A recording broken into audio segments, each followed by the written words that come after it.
English grammar course का आज सबक नंबर 9, जिसमें आपको काफ़ी इम्पोर्टेंट चीज़ें सीखने को मिलेंगी। दोस्तों, इस मुकम्मल इंग्लिश ग्रामर कोर्स की 8 क्लासेस हम आपके लिए ऑलरेडी अपने चैनल पे अपलोड कर चुके हैं। अगर आपने हमारी इन क्लासेस को मिस कर दिया है तो हम उन तमाम वीडियोस के लिंक्स इस वीडियो के डिस्क्रिप्शन में ऐड कर देंगे। वहाँ से आप हमारी क्लासेस को 1 बाय 1 देख सकते हैं। हमारे साथ यूं ही लगातार इंग्लिश सीखते रहने के लिए हमारे चैनल को सब्सक्राइब करें और साथ में बेल आइकन को ज़रूर प्रेस कर दें, ताकि आपको हमारे आने वाली हर वीडियो का नोटिफिकेशन फौरी रिसीव हो जाए। तो चलें दोस्तों, हमारे आज की सबक नंबर 9 का आगाज़ करते हैं। लेकिन दोस्तों, उससे पहले मैं चाहूँगा कि मैं आपको ये बता दूँ कि हमने प्रीवियस क्लास यानी सबक नंबर 8 में आपको क्या सिखाया था। दोस्तों, हमने आपको इन 3 प्रपोजिशंस के बारे में पूरी डिटेल के साथ बताया था। इन, ऑन, एट, इन तमाम प्रपोजिशंस के यानी इन तीनों प्रपोजिशंस के कितने इस्तेमालात हैं आपको एग्जाम्पल्स के ज़रिए बड़े अच्छे तरीके से आप प्रीवियस क्लास में सिखा दिया है। अच्छा दोस्तों, अगर आप हमारी इन क्लासेस को रेगुलरली नहीं देख रहे तो मैं चाहूँगा कि आप हमारी प्रीवियस 2 क्लासेस को ज़रूर देखिएगा, क्योंकि हमने आपको डिटेल के साथ यानी 1 बाय 1 आपको प्रपोजिशंस के बारे में सिखा रहे हैं कि प्रपोजिशंस क्या होती हैं, कितनी तरह की प्रपोजिशंस होती हैं। और प्रीवियस क्लास में हमने आपको इन, ऑन, एट, जो कि काफ़ी ज़्यादा इस्तेमाल होती हैं, आपको इन प्रपोजिशंस के बारे में सिखाया था। जी, तो दोस्तों, हमारे आज का सबक है ऑल प्रपोजिशंस विद एग्जांपल्स। हमारे पास काफ़ी सारी प्रपोजिशंस हैं जिनको हम अपनी कन्वर्सेशन में, राइटिंग में काफ़ी ज़्यादा इस्तेमाल कर रहे होते हैं, लेकिन आज मैंने आपके लिए उनमें से कॉमन जो प्रपोजिशन है वो सिलेक्ट की हैं। दोस्तों, अगर आप इन प्रपोजिशंस के बारे में काफ़ी ज़्यादा परेशान रहते हैं तो आपने ये वाला लेसन शुरू से लेके आखिर तक देखना है, क्योंकि आपको मैं तमाम प्रपोजिशंस 300% क्लियर करवाने जा रहा हूँ आज के इस 15 मिनट के लेसन में।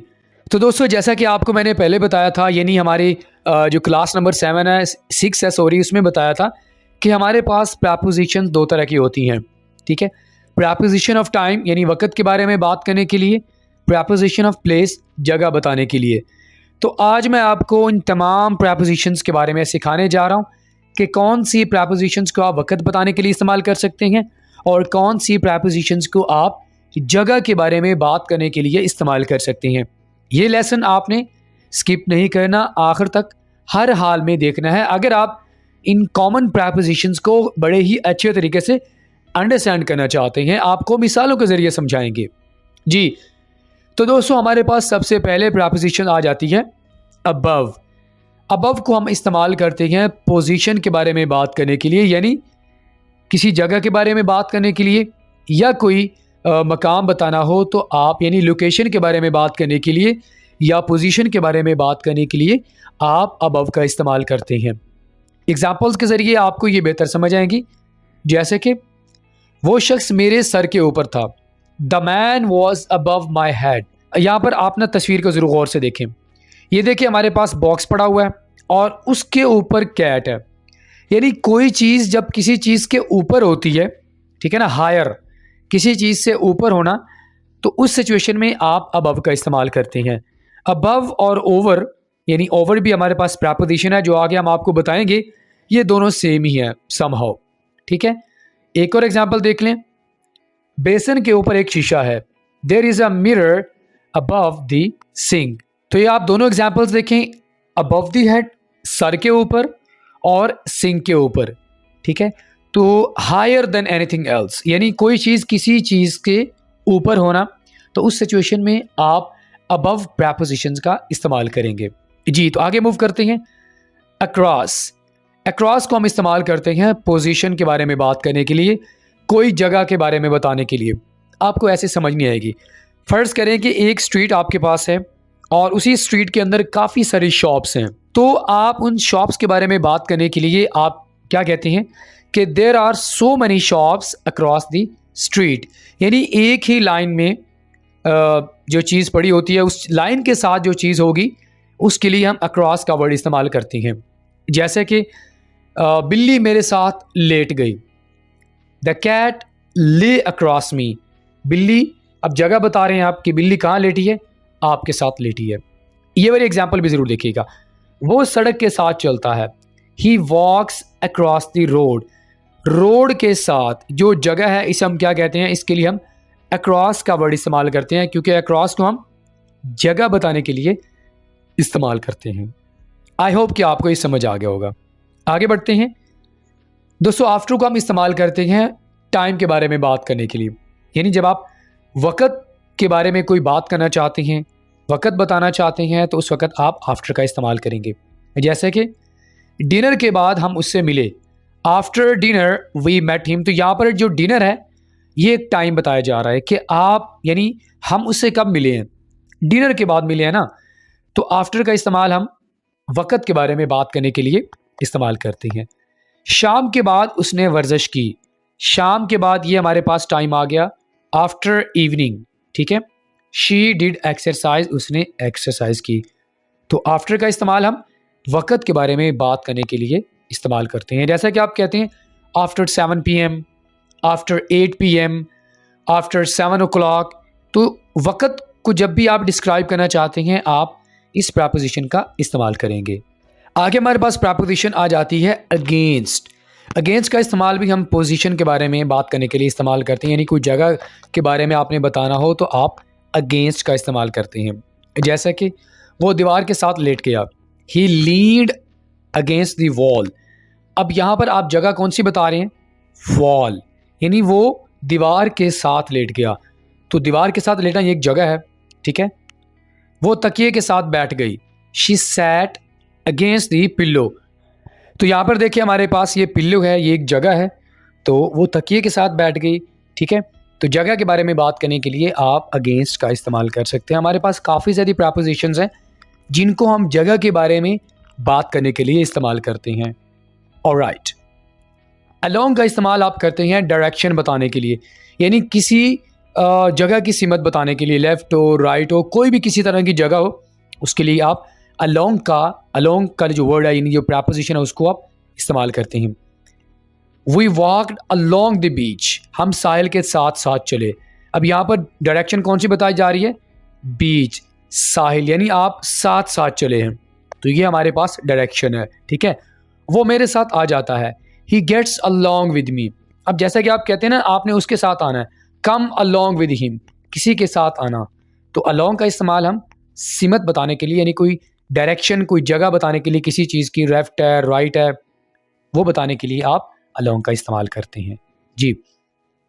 अराउंड को आप पोजीशन के बारे में बात करने के लिए इस्तेमाल करते हैं, यानी जगह का इजहार करना हो तो आप अराउंड प्रपोजिशन का इस्तेमाल करते हैं। जैसे कि कोने के आसपास एक पार्क है, there is a park around the corner. यहाँ पर हमारे पास जगह कौन सी है, कॉर्नर, तो ये जगह होगी ना हमारे पास। जगह से पहले आपने अराउंड लगा दिया, ठीक है। वो मेज़ के गिर्द बैठ गई, she set around the table. यहाँ पर हमारे पास जगह है टेबल। तो अराउंड का इस्तेमाल आप पोजीशन के बारे में बात करने के लिए इस्तेमाल कर सकते हैं। साथ साथ आपने इन पिक्चर्स को भी वाज़े तौर पर देखना है, आपको पिक्चर से भी काफ़ी ज़्यादा क्लियरेंस हो जाएगी जी। दोस्तों, बिहाइंड का इस्तेमाल आप जगह के बारे में बताने के लिए इस्तेमाल करते हैं। अभी मैं आपको बता चुका हूँ दोस्तों, हमारे पास काफ़ी सारी जो प्रपोजिशंस हैं इनको हम इस्तेमाल करते हैं लोकेशन के बारे में बात करने के लिए या जगह के बारे में बात करने के लिए। तो इसी तरह हम बिहाइंड का इस्तेमाल भी पोजीशन के बारे में बताने के लिए इस्तेमाल करेंगे। जैसे कि वो मेरे पीछे बैठ गई, शी सैट बिहाइंड मी। अब आपके पीछे बैठना एक लोकेशन है, यानी जगह है, ठीक है। अली आपके पीछे है, Ali is behind you, Ali is behind me, Ali मेरे पीछे है।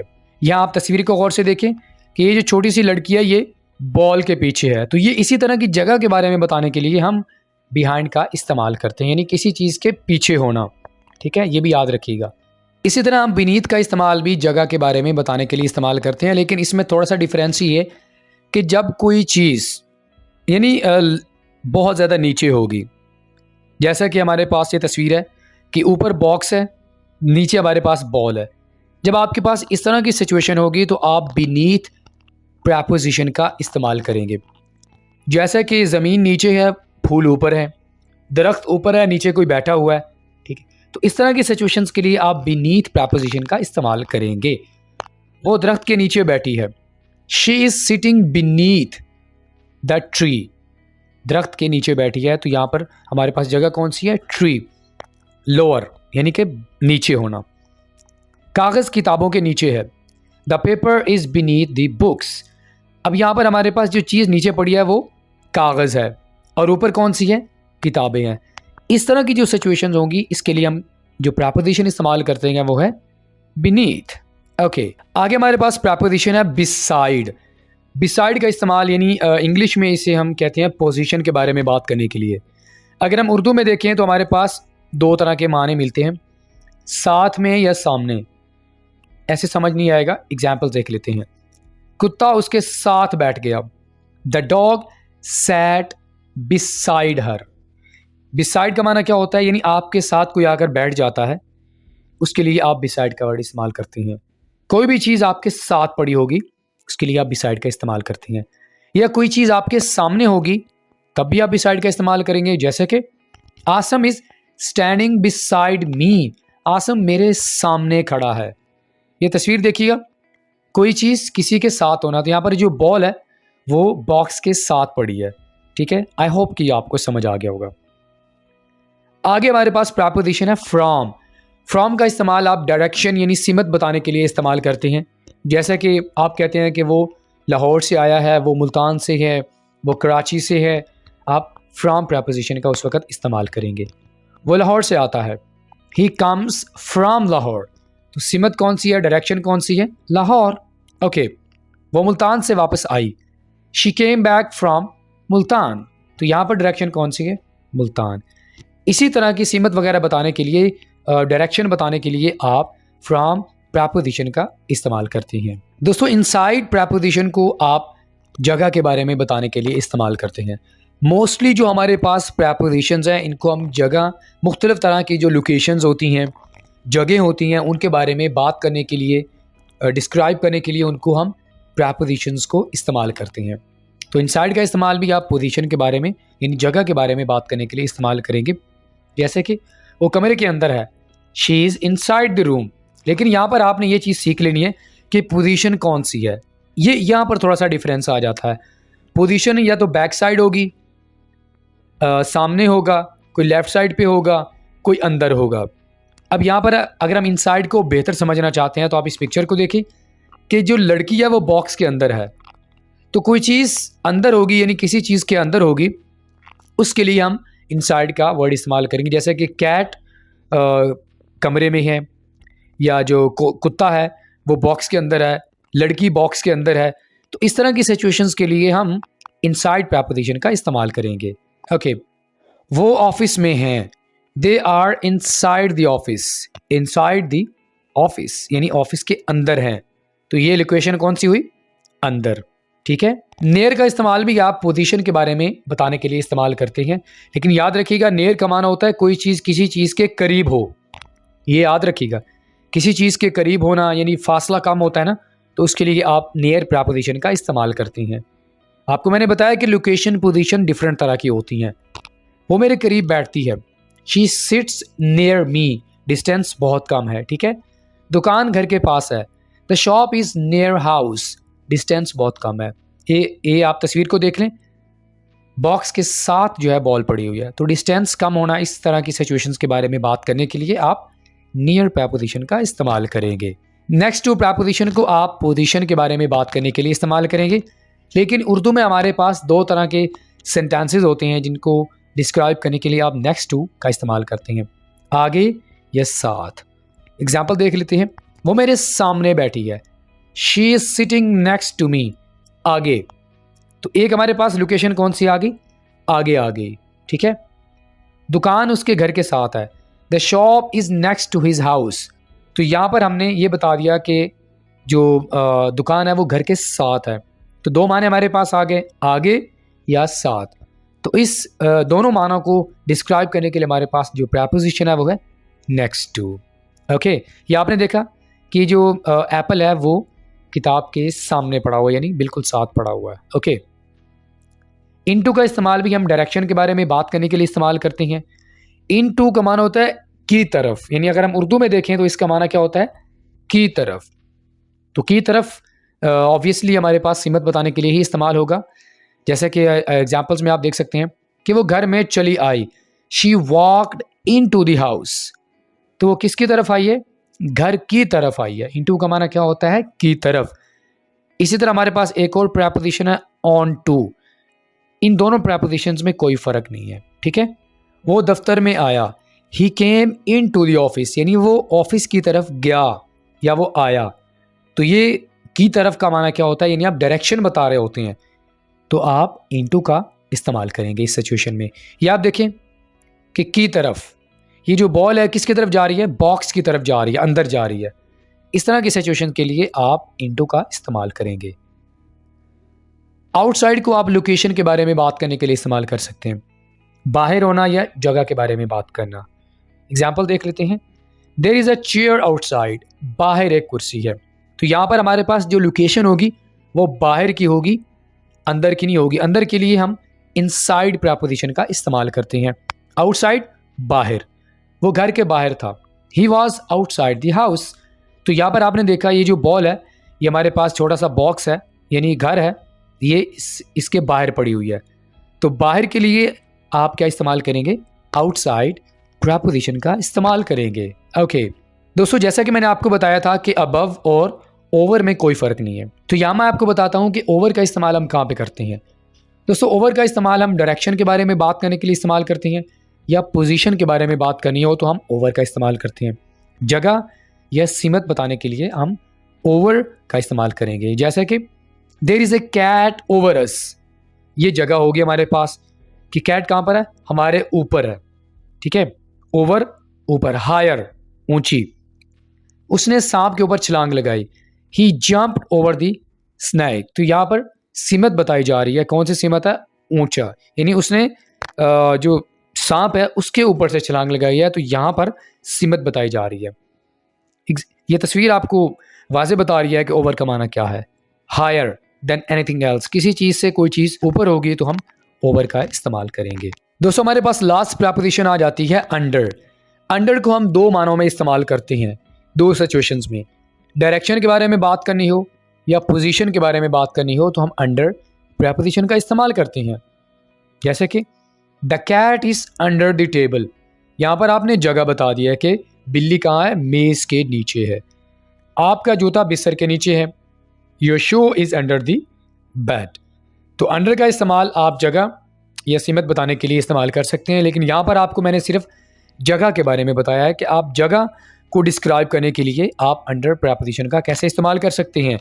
ये पिक्चर आप ज़रूर देखिएगा।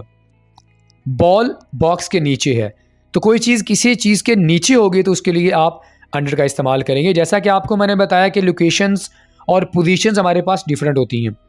नीचे होना, ऊपर होना, राइट साइड पे होना, लेफ़्ट पे होना या पीछे होना, तो ये हमारे पास सारी की सारी पोजीशंस होती हैं जिनको डिस्क्राइब करने के लिए हम इन प्रेपोजिशंस का इस्तेमाल करते हैं। जी तो दोस्तों ये थे हमारा सबक नंबर 9, जिसमें हमने आपको तमाम प्रेपोजिशंस एग्जाम्पल्स के ज़रिए क्लियर करवा दी हैं। दोस्तों मैं यकीन से कहता हूँ कि अगर आपने हमारे इस सबक नंबर 9 को शुरू से लेके आखिर तक देखा तो आपको ये प्रेपोजिशन 200% क्लियर हो जाएंगी, क्योंकि हमने आपको बड़े ही अच्छे तरीके से इन तमाम प्रेपोजिशंस के कॉन्सेप्ट्स क्लियर करवा दिए हैं। अगर आपको सबक नंबर 9 अच्छा लगा हो तो आपने हमारी वीडियो को लाइक करना है, अपना फीडबैक हमें ज़रूर दीजिएगा। अगर आपने हमारे चैनल सब्सक्राइब नहीं किया तो हमारे चैनल को ज़रूर सब्सक्राइब करें। फ्रेंड्स आपके साथ मुलाकात होगी नेक्स्ट किसी और लेक्चर के साथ। Till then good bye.